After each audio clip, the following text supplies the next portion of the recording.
এই পাঁপড়টা আমি বাসায় তৈরি করেছি। মাত্র ৩টা উপকরণ লাগে। ময়দা, পরিমাণ মতো লবণ আর কালো জিরা। এই ৩টা উপকরণে কত সুন্দর পাঁপড় ঘরেই তৈরি করা যায় দেখেন। তেলে দেওয়ার সঙ্গে সঙ্গে পাঁপড়টা কত বড় হয়ে গেছে। আর বাইরে দিয়ে তো আমরা এই পাঁপড় কিনে খাই। বিশেষ করে আমাদের বরিশালে লেস পার্ক, ৩০ গোডাউন গেলে এই পাঁপড়টা দেখা যায়। তো আমি বাসায় তৈরি করে রাখি। বর্ষাকালে এই পাঁপড়টা খেতে অনেক ভালো লাগে বৃষ্টির দিনে।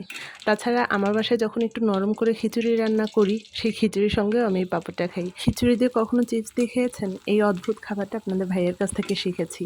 খিচুড়ির উপরে একটু পটেটো চিপস গুঁড়ো করে দিয়ে সঙ্গে যদি কাঁচা পেঁয়াজ এবং ডিম ভাজা থাকে, খেতে অনেক মজা লাগে।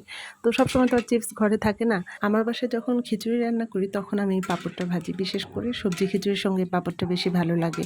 আর সঙ্গে যদি ডিম ভাজা, আচার, তারপরে কাঁচা পেঁয়াজ থাকে তাহলে তো কথাই নেই। আর এই পাঁপড়টা কিন্তু এখন তৈরি করার আর কি ভালো একটা সময়, কারণ যা গরম পড়েছে আর যা রৌদ্র, একদিনই এই পাঁপড়টা শুকিয়ে যাবে।